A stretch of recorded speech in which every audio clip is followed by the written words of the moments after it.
The car clock blinked 6:42 p.m. when I killed the engine. Too early. Snow hadn't fallen yet, but the air had that sharp December bite. Clean, unforgiving. Christmas lights glowed through the windows of my wife's parents' house, blinking like a lie rehearsed too many times. Laughter leaked through the walls. Warmth. Family. The performance had already started. I didn't knock. The front door was unlocked. It always was. Trust has a way of getting careless. I stepped inside and stopped. Her voice drifted from the dining room. Low, careful, excited in a way I hadn't heard in months. Not for me. Never for me. "I'm 3 weeks pregnant," she said. A pause, a breath. "For my boss. He's about to be a father." The room tilted, not violently, just enough to let me know gravity had changed. I didn't move. My coat was still on, my keys still in my hand. I stood in the shadow of the hallway like a ghost that hadn't realized it was dead yet. No one saw me. No one needed to.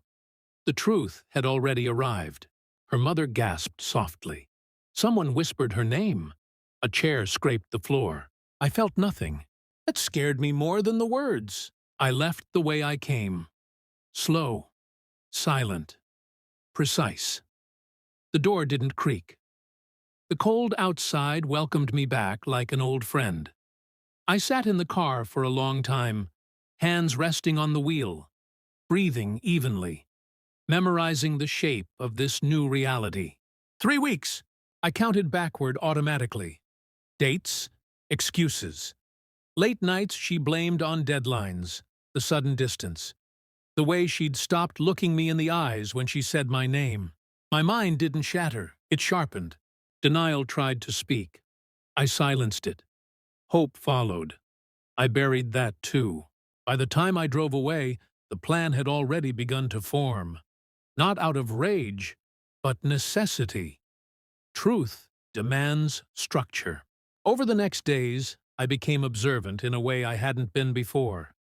I noticed how her phone never left her side, how she smiled at messages and frowned at me, how she flinched when I touched her, like my hands were reminders she wanted erased. I didn't ask questions. I watched. Her boss's name surfaced everywhere. Emails, calendar invites, casual mentions she pretended were harmless. I memorized patterns, lunch breaks that ran long, meetings scheduled after hours, lies wrapped in professional language. At night she slept quickly, peacefully.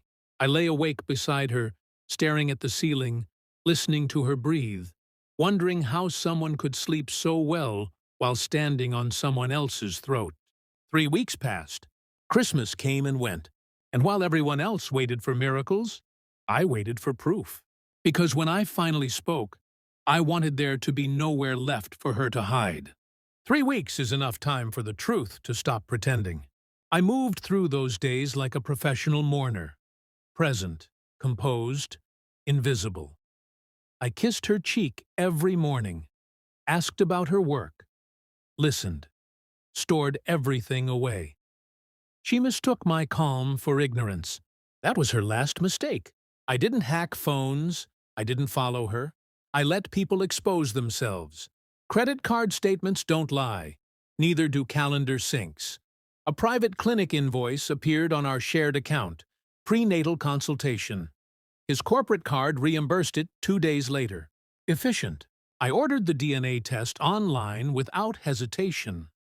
Not because I needed it, but because evidence has weight. It bends rooms. It changes faces. The results arrived on a Thursday. I read them once. Then again.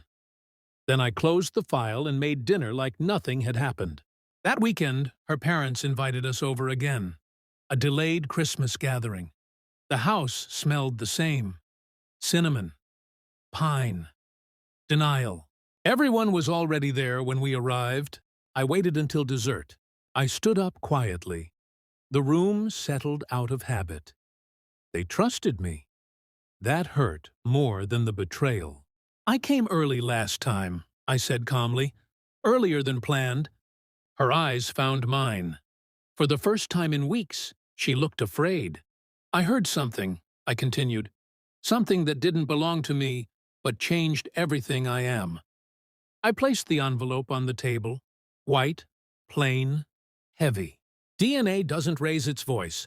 It doesn't need to. Her mother reached for it. Her father froze halfway through a sip of coffee. My wife didn't move at all. She already knew. This child, I said, my voice steady, surgical, is not mine. Silence collapsed inward.